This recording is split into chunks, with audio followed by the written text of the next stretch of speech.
Good morning, and here on News Desk today, we're taking you over live to the Press Center here in Accra, where Advocates for Christ Ghana, in collaboration with the Coalition for Proper Human Sexual Rights and Ghana Family Values, is presenting a scientific memo to Parliament in support of the passage of the bill. Let's cross over now for the very latest. That we will all have access to this blood of Jesus that is freely available to every one of us. And so in the vein of that, which is the greatest message that we carry in this gathering, is love. I mean, when all the dust settles, it is not about hostility or hatred, but it is compassion, it is love. And that is why I'm also very excited that there is an ex-member of this community who once upon a time was living under that shadow of darkness.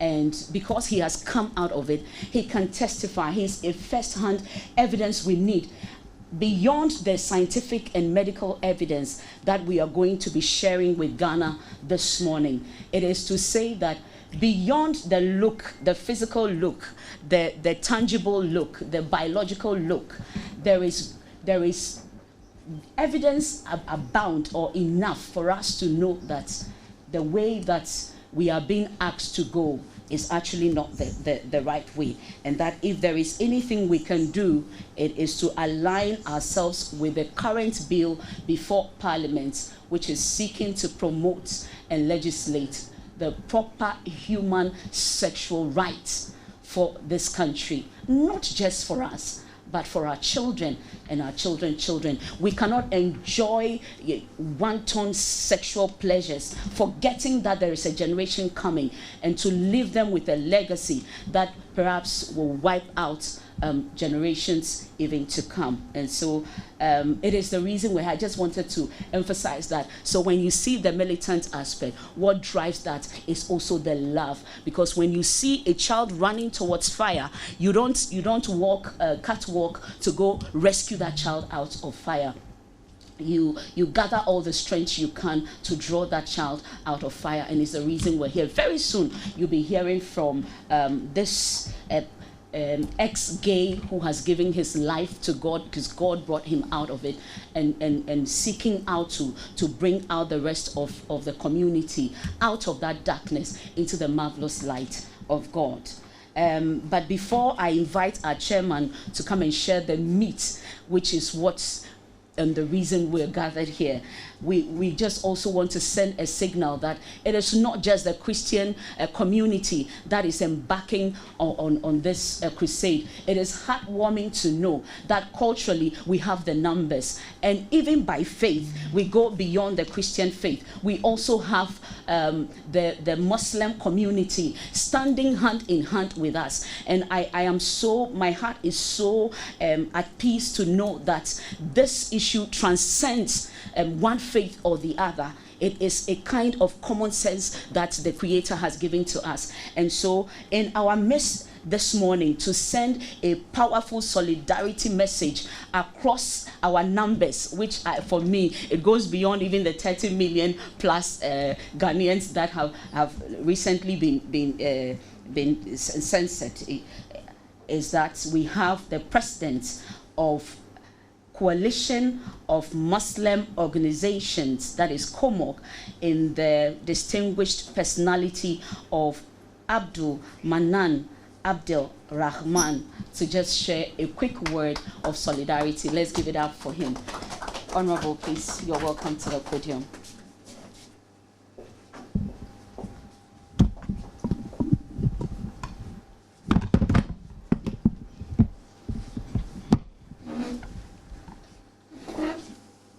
Mr. Chairman, the Board for Advocates for Christ Ghana, the press, I'm here on behalf of my colleagues, the Coalition of Muslim Organizations Ghana, and the Muslim Ummah, the Muslim community, to lend our support to this cause. This is a struggle that, to me, should be a rallying point of the unity of this country. And we have nothing to say but to thank the leadership of the National Coalition platform, which we all belong to. We have the traditional leaders, we have the faith-based organizations. I'm talking about Christian umbrella bodies and the Muslim umbrella organizations, and our traditional leadership. We say a big thank you to them. The struggle has just started, and to us, it's going to be a long journey. The threat is there, but we still hope that with our numbers and with the Almighty God behind us, we shall overcome. We are not threatening anybody. What we are saying is that individuals who are representing us in the House of Parliament are going to take the floor and address to the issue. What we are saying is that the Parliament should do us a favor by telecasting the discussion live. For Ghanaians to follow their representatives' comments they are going to make.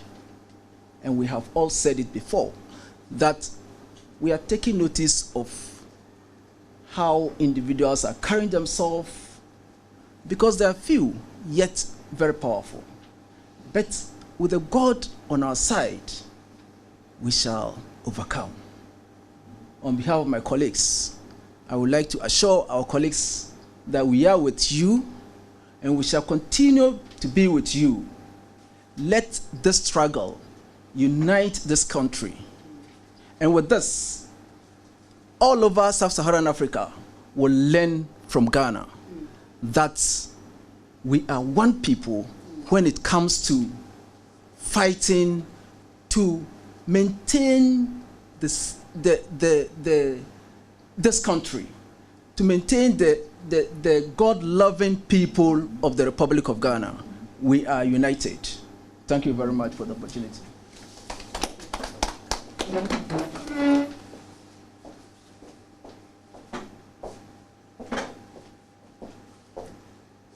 Thank you, Mr. President of COMOG, for those assuring words. Indeed, we are very united. It's the West that is trying to divide us, but we truly are a united people.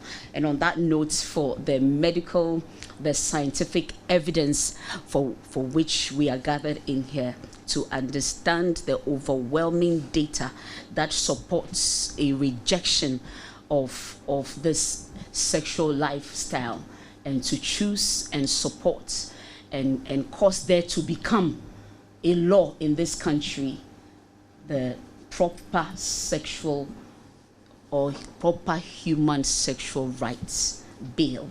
And we know that by the grace of God, it shall come to pass. So with that, I'd like to invite to the podium our chairman for Advocates for Christ Ghana, Mr. Edem Senano, to give us the facts as it is. And after that, we'll have a session from the SGA, and we'll take a few others for a Q&A session. So be making your notes. Thank you, Mr. Chair. Thank you. Good morning, friends, President of COMOG, men and women of the press. It's an absolute delight to be able to speak to you. Oh, okay. Thank you. It's an absolute delight to be able to speak to you this morning. And what we are going to do is, we submitted a memo to Parliament on the medical, genetic, and psychological reasons why the current bill for the promotion of proper sexual human rights and Ghanaian family values ought to be endorsed and passed. And we want to take you through a summary of the content, because we think that understanding that this is not just a religious issue, it's not just a moral issue. There are scientific reasons why Ghanaians are saying we can't go down this road. And let all of us understand that these are very important issues. I have a degree in biochemistry and food science. I started as a research assistant and senior research assistant before I moved into industry, rose to become a factory manager, then moved into development and governance. So I do a lot more development and governance work now. But my foundation is all science. I believe all of us who are here this morning, on your way here, you sat in a car. And that car, or several cars for that matter, you arrived here safely because somebody looking at the mechanical and electrical engineering of that car has been able to establish the speed, the braking distance, the safety, the air conditioning, and what have you. The thing about science is that science provides a reliable basis for us to draw conclusions. And this morning, I just want to, as you see on the slides there, speak to why we must pay attention to the scientific reasons. Scientific reasons undergirding why this bill ought to be passed. So I'll be doing it in 7 sections. First, I'll give you a little bit of background. I want us to go a bit into the past to see why we are where we are today. Then we'll look at the importance of science. We'll look at genetics and the gauging. We'll look at the import of the fact that there is no gauging. We'll look at the evidence that sex is binary. We'll look at the medical and psychological impact of their activities, and I shall draw some conclusions and recommendations. So, in January, LGBTQI plus Rights Ghana opened an office in Tesano. It was 31st January 2021. And when the news, and I mean, we had ambassadors and other high-profile people participating in that event. When that news got into media, Ghanaians of all walks of life began to say, nah, this cannot happen. We expressed our great displeasure. Prior to this, and I want us to take a step back, in October 2019, we woke up one day and we were told that there's a new thing called comprehensive sexuality education.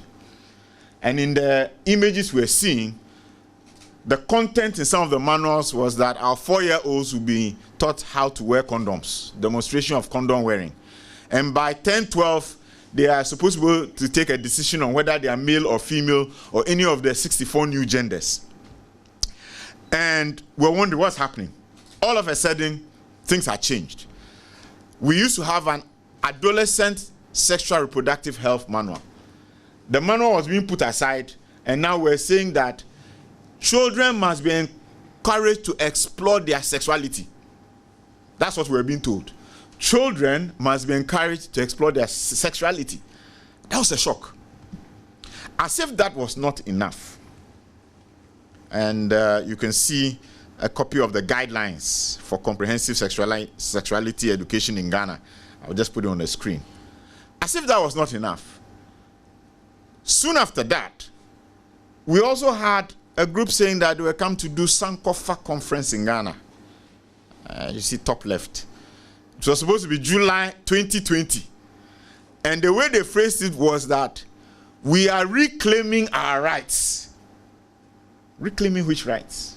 And this group again was an LGBTQIA plus group saying that they are coming to have an international conference in Ghana to reclaim their rights.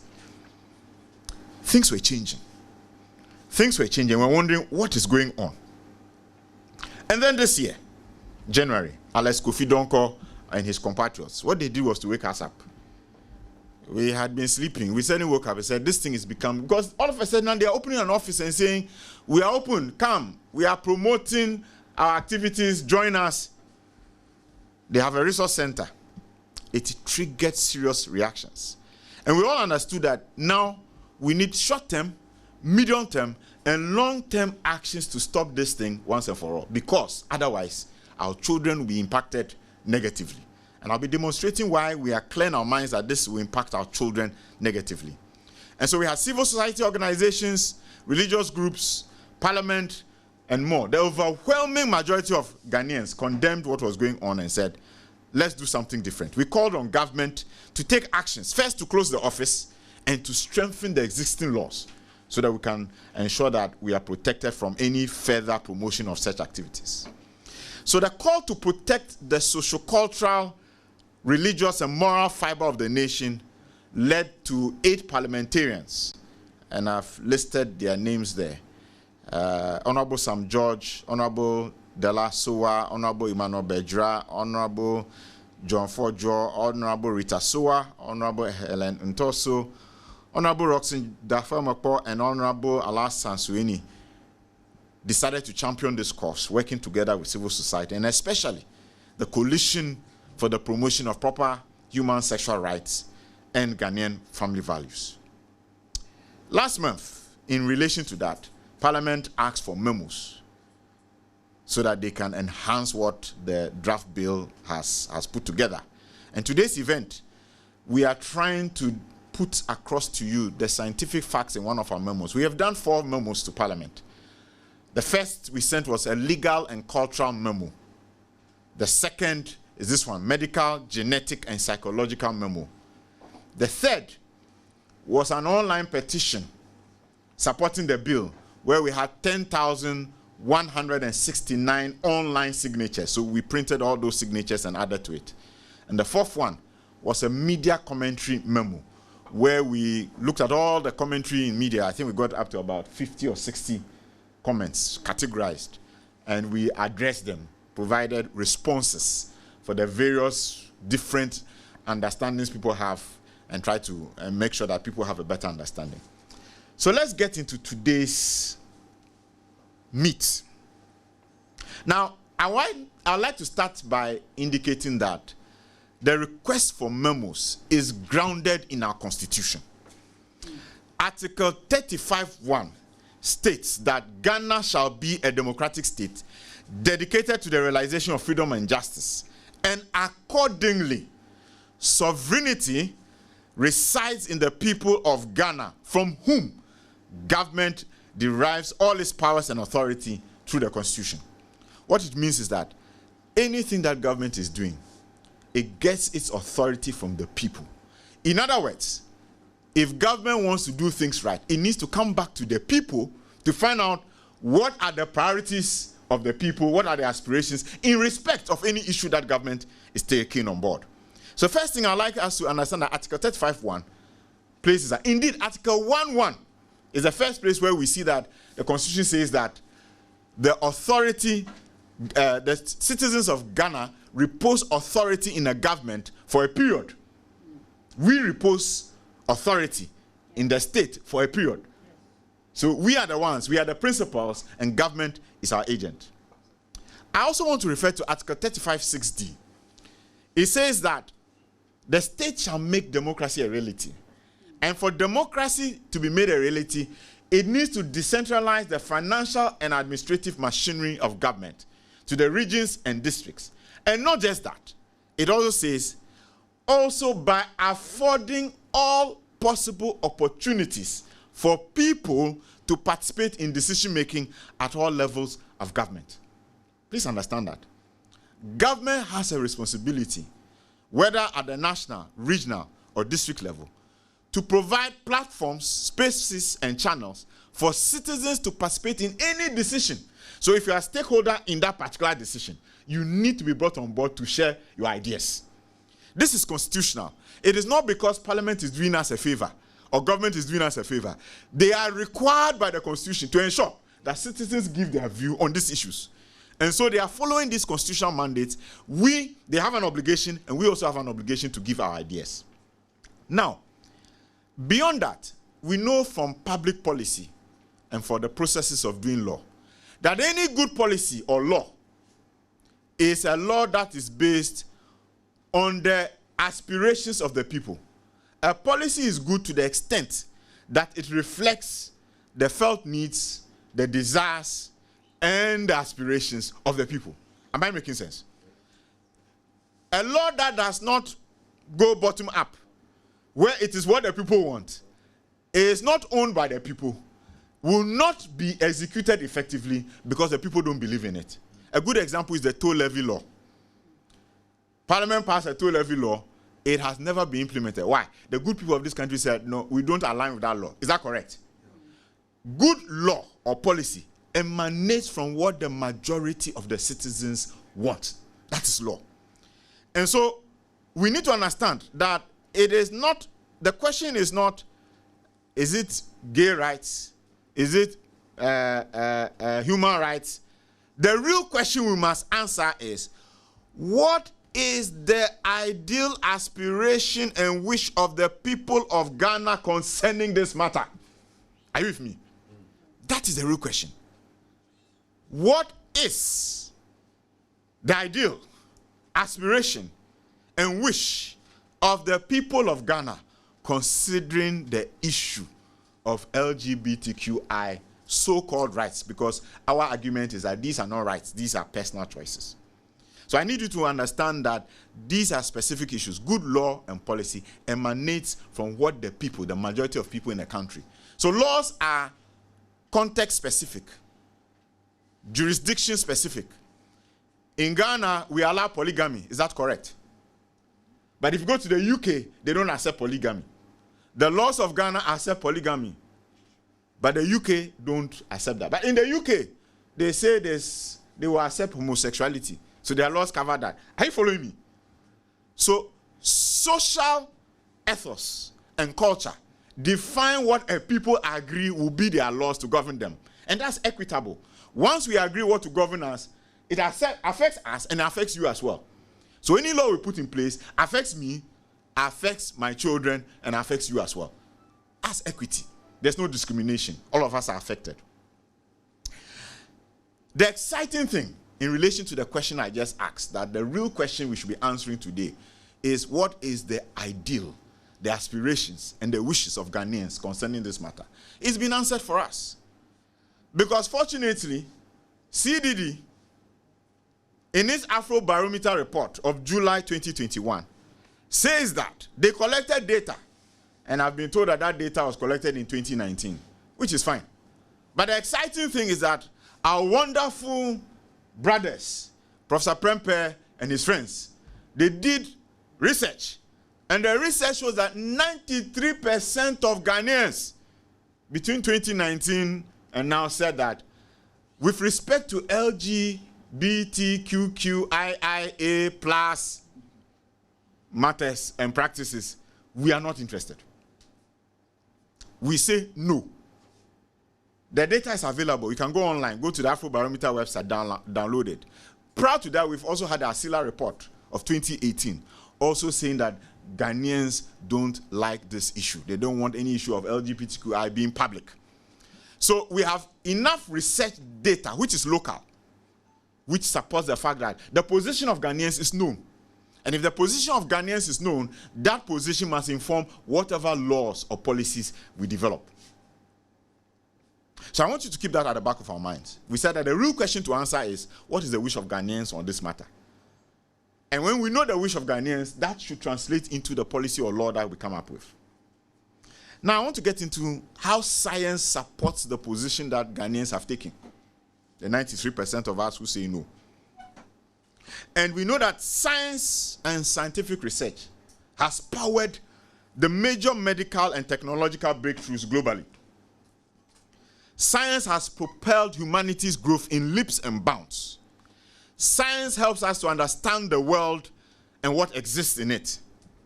New scientific findings enhance our knowledge and understanding of the world that we live in and what happens around us. Science produces reliable explanations of various phenomena. Let me say that again. Science produces reliable explanations of the various phenomena that we experience. And it does this through observation, experiments, theoretical and other inferences. So the question is, what does science say about this issue about LGBTQIA++? What does science say about it? And so let's get into the science. Now, because science provides for us the most reliable source of information, we don't need to simply take what people say. What we need to do is to go to science and test. And we shouldn't just accept anybody saying something, especially when we can go and find what the science is. And that's what I want us to do this morning. Let's look at the science. First question we want to ask ourselves: is there a genetic basis for homosexuality? Because what they are saying is this: I was born like that. So when you're born with something, it is part of you. So that's why it's your right. If you're not born with it, what it means is that it's a choice. So I can decide that I want to smoke weed or take cocaine. That's a choice.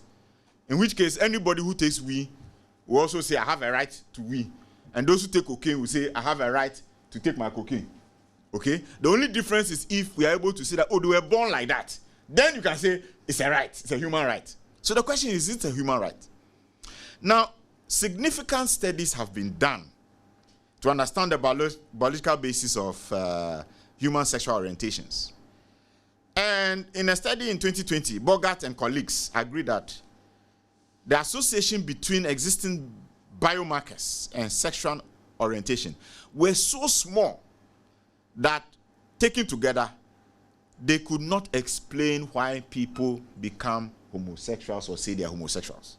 In other words, when they look at the biology, they look at the genetic issues, they couldn't find a direct correlation between the biology and what people are doing, especially when they say, I'm a homosexual. They couldn't find a scientific basis. But beyond that, the largest ever experiment done worldwide is called the Human Genome Project. The Human Genome Project. And some of the researchers involved in this, investigating this, they looked at 500 million citizens of the world. 500 million. By the way, when I ran national surveys, okay? So the first human rights baseline for Ghana, I was part of the team, 2014, 2015. We did about 2,500 people nationally. It's a national survey. But I'm talking about 500 million. You can't have any other research that beats this. After studying 500 million people, they established that culture and the environment account for 75% of the reason why people select a particular sexual orientation. Let me say that again. Culture, what you see happening to you in your environment as you grow. Culture. And the environment you grew up in actually are the things that influence your mind and how you behave over time. 500 million people, and the conclusion is culture and environment determine your sexual orientation to the large extent. And regarding the issue of whether there was any genetic basis for homosexual behavior, they said there's no gay gene. At the end of studying 500 million citizens of the world, the Human Genome Project established that there is no genetic basis to say there's a gay gene. In other words, deciding or ending up being homosexual or not is a personal choice. It has nothing to do with the genetics. It has nothing to do with how I was born. These findings therefore oppose the argument that sexual behavior orientation have a basis in genetics. And the conclusion therefore is that the LGBTQIA plus proponents cannot claim that they were born that way. Simpliciter. Period. What are the implications of this finding of the Human Genome Project, the largest ever research work done? It means that if no one is born gay, as the LGBTQI community would have us believe, the decision to be gay or lesbian or bisexual is a personal choice or preference. It also means that no individual has a justifiable basis to claim that they have a unique gay or homosexual right, especially as a fundamental human right. You see, when we say rights, we are saying it's fundamental. It means I was born with it. And let me just give you an example. When you were born, you were born with life, isn't it? You have life. It's fundamental. You are born with a mouth, and you know that if you don't eat, you die. It's a fundamental right. You are born to a mother and father, so you are in family.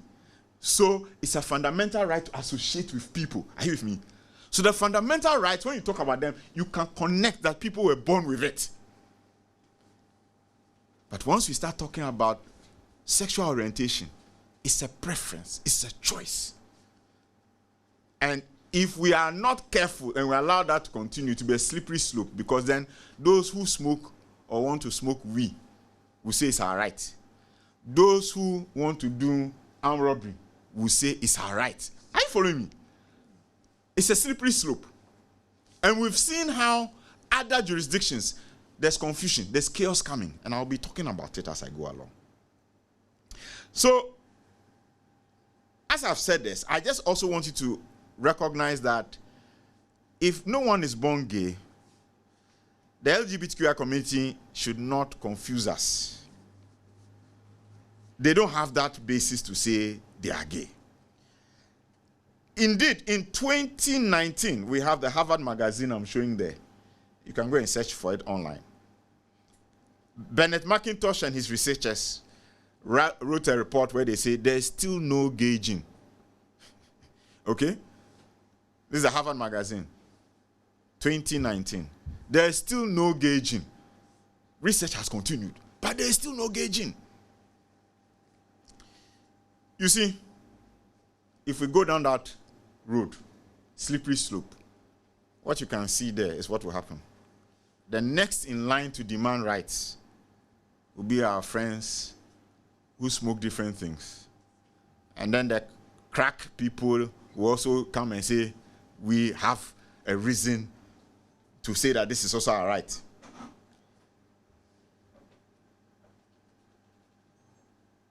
Indeed, the legitimacy of the human rights framework as an architecture that the whole world needs to subscribe to is weakened when such groups insist that these things are rights. Because what is happening is that the scope of what is called rights is being expanded, but the criteria for expanding the scope is not clear. We know what fundamental human rights are, basic human rights are. They have been the same for several years. They haven't changed. All of a sudden, certain groups who have strong lobbies and a lot of cash are trying to confuse everyone. Until the 1960s, the issue of homosexuality was a medical condition on the books, even in America, American Psychological Association. Go online, you find it. But at a vote, it wasn't changed because of a scientific research. They voted, people just voted. They voted to change it from a mental condition to now a normal condition. It wasn't that the science changed, but a group of people who had money went to a vote and they were influenced by whatever happened, and they voted that it is no longer a mental condition. But we see people who are struggling. Now, let's look at the issue of whether sex is binary. Because you see, when they start talking transgender and this and that, they're trying to say there's not just one type of sex, male, female, and other things exist. Now, science has again established that sex of human beings is binary. Scientific research has established beyond that human beings are born male and female. Male with one X and one Y chromosome, female with two X chromosomes. Occasionally, there are abnormalities, and you may have people with what we call intersex. But that's a physical observation. If you are not too sure, they have to go and run genetic tests to check that that person who has both male and female, the chromosomal composition, do we have more X, more Y? And then you establish, because it's not about the physical observation. It's about the genetic composition. And the genetic composition can only be established by scientific tests. Let me explain. Many of the people who've been speaking and saying that, oh, sex is not binary because sometimes you have intersex. They are talking like if you bought a saloon car and it had a tire rim 15. You suddenly say, oh, because this car has rim 15, it's not a saloon car. Because saloon cars normally have rim 13 and 14. Are they lying? Your physical observation of the car, one thing has changed on the car. And because of that one thing, you are saying, this car is not a saloon car. Does that make sense? No. You need to look at all the other factors that relate to that car. sit in it, look at the chest, look at the engine. You get my point? There are several other factors that contribute to deciding that that's a saloon car and not a 4x4. You don't just say that because all of a sudden it now has size 15 tires, or the exhaust is now double twin exhaust. So no, this cannot be a saloon car. You need to look at all the other criteria. That's how it's done in science. So the fact that you have an intersex person, both male and female organs, doesn't mean there's confusion. They'll run genetic tests on the chromosomes and on the hormonal levels. If the male hormonal levels are higher than the female, it tells you that this is more of a male. Do you understand? If the chromosomes, you find that you have more XY, then we know it's a male. So what it means is that, unlike the physical observation that we can easily see for those who have only one organ, and we see immediately we know you're a male or a female. We will spend 1 hour to run that test. The test comes out. We'll see XX, XY. We'll see hormonal levels. And we draw a conclusion. Science has the answer. So people should not say because there's intersex, therefore intersex shows that there's more than male and female. That's confusing. Get some scientific professors to sit with you and explain the thing to you. If you're not a scientist, maybe you're a lawyer and you don't know, don't go making categorical statements. So the scientific research has established that human beings are binary. The eventual determination, if there's some confusion, can be clarified during genetic analysis. And these discussions are normally done with a medical team, which is what our friends should have done when they were preparing the big English and all that. Get some scientists to sit with you, to explain matters to you before you draw conclusions. Don't jump to conclusions. If you're in court arguing cases, we will not challenge you. Maybe in court there's progressive interpretation of the law, dynamic interpretation of the law. You can have fluid situations maybe in the law, but in science we are precise. We are precise because we want it to be repeated. If you said you've done this, and that's some of the thing, they refer to some research done by some of their own people. The research done that talks about this, most of it cannot be replicated. All those who have said that truly there is a gay gene and so on and so forth, their tests and their scientific papers, when people have attempted to repeat it, they haven't gotten the same result. So in science, when you can't repeat it, it means that your report or your paper is null and void. So the large majority of all the research done that is saying that truly there is a gay gene has not been replicable. Now, let's move on and talk a bit about, let me just even highlight a little more. Again, there's evidence that when we say that there's male, female, from the scientific perspective, we also say the gametes that the person produces determines the male-female attribution of whether you are just a male, a female, and what is going on. As far as the whole of the animal kingdom and the vegetable kingdom is concerned, in all the kingdoms, all the way up to mammals, we produce only 2 types of gametes. And these gametes fuse to produce offspring. Are you with me? There's a pattern in the universe that has been consistent. Not just at the mammal level, but at all levels. For the animals as well. So you have sperm. And you have, what's the other one? Pardon? Eggs, thank you. And they are specific. You don't have anything else produced. Men don't produce anything apart from sperm. Women don't produce anything apart from eggs. This again is part of the evidence that tells you that they are just 2. That's the scientific evidence.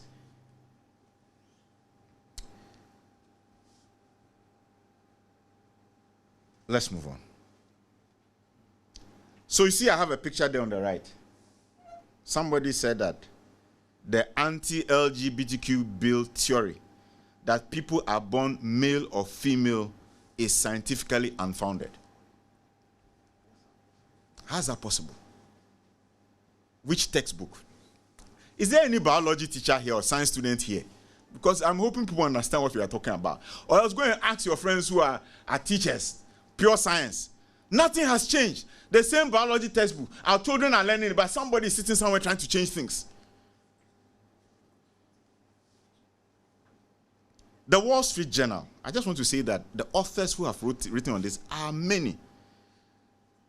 And I'm taking this as a quote from online. It says, "The dangerous denial of sex."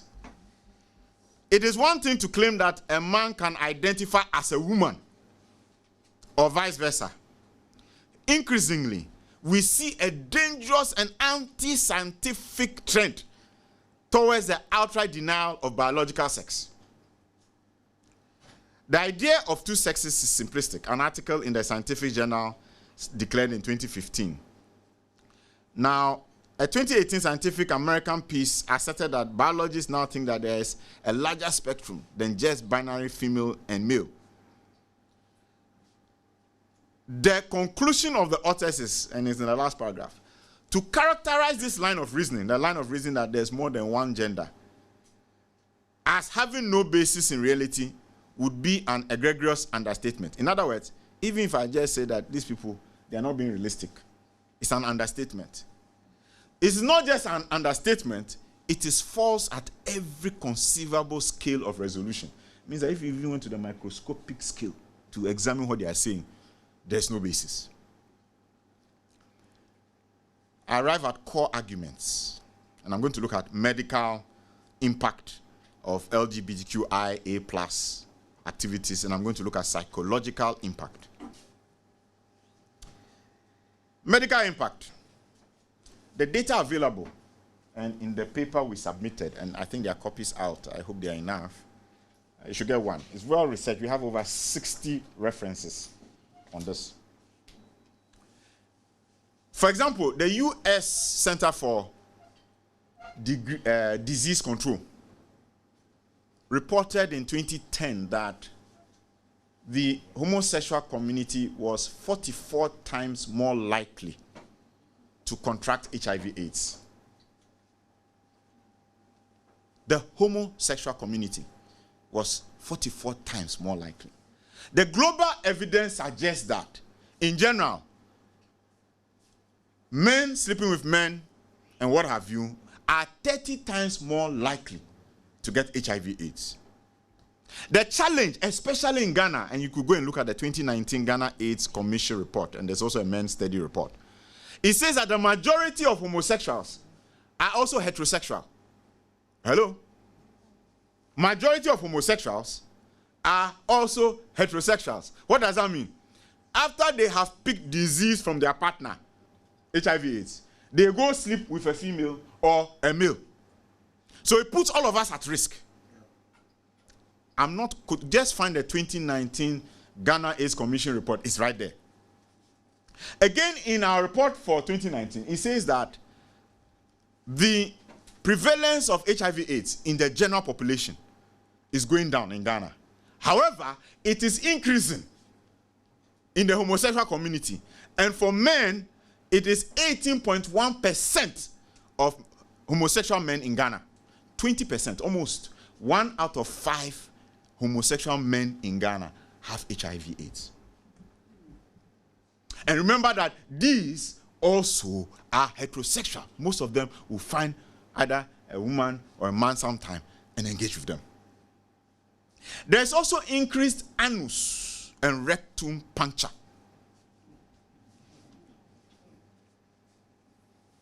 And let me explain. It reminds me of my general science teacher, Mrs. Ama Achimota. I'm going to quote her words. The female organ is naturally designed to be elastic and expand to accommodate any size of male organ.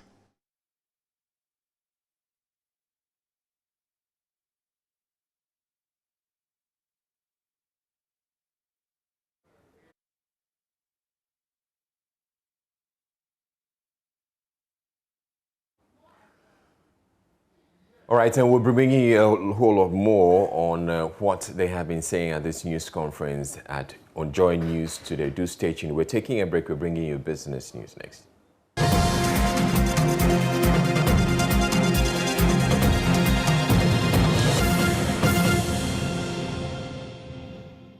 As part of efforts to retain the crop yield attained in the 2020-21 cocoa season, the Ghana Cocoa Board has liaised with the police service to provide maximum security and ward off criminals from cocoa farms.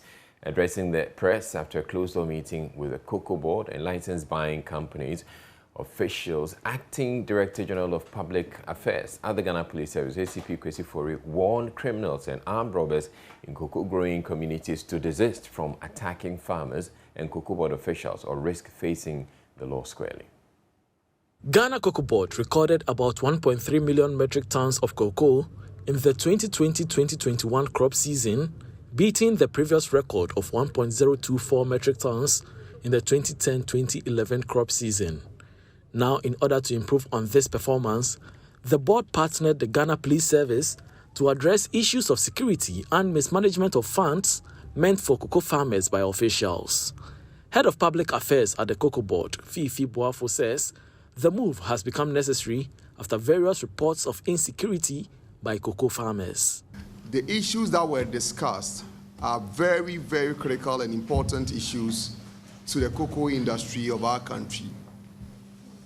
The meeting had the opportunity to look at crimes that have been committed within the value chain, robbery specifically, also hijacking of cars or vehicles that are transporting cocoa beans along our roads, and then also taking monies that are meant for the purchases of cocoa beans, and then also monies that are being paid to cocoa farmers.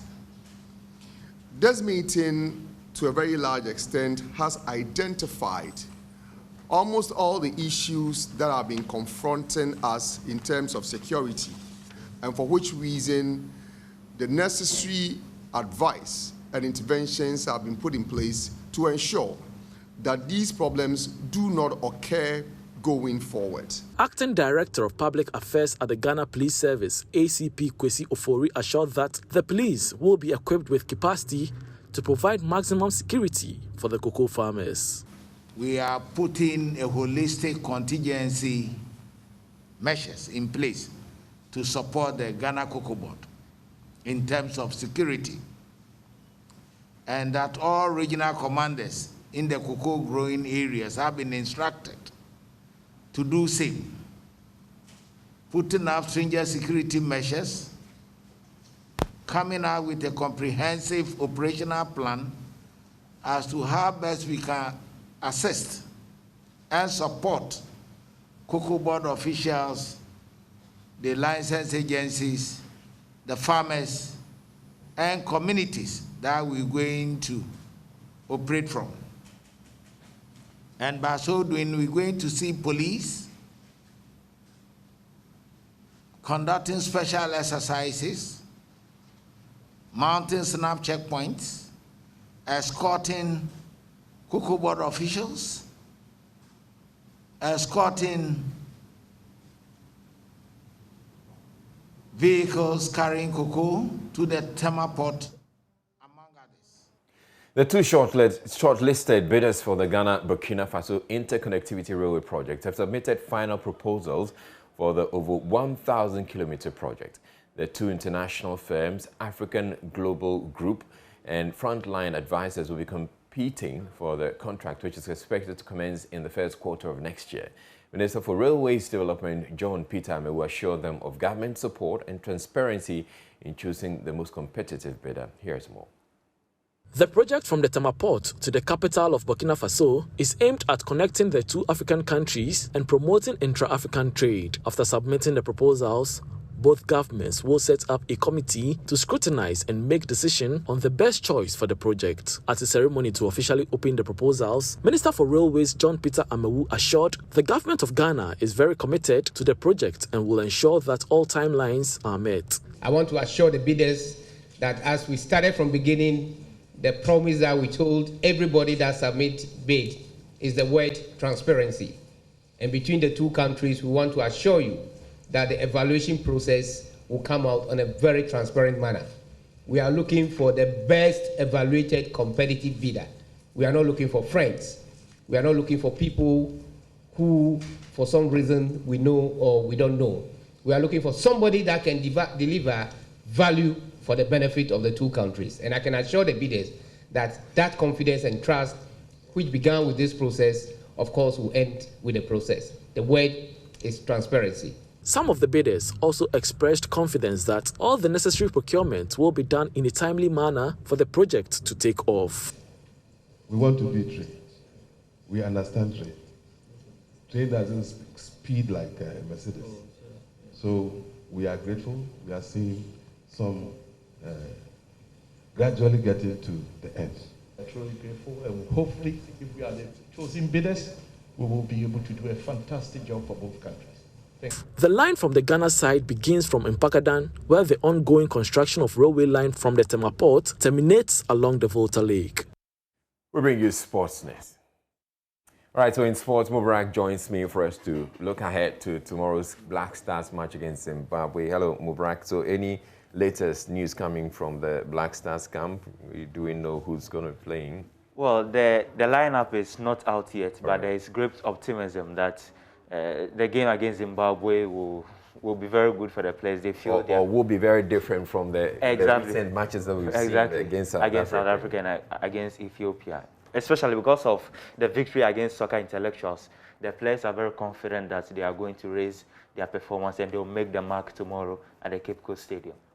And so you're saying that the squad is, the lineup is not out yet, yes, but we have some prospects, some players that we know that it's most there are some players that would start. We are not quite certain whether the captain, you would start, because in the friendly he did not. We understand that the coach feels he's aging and he has to be managed. He's aging. He's aging. Jordan is 31 years.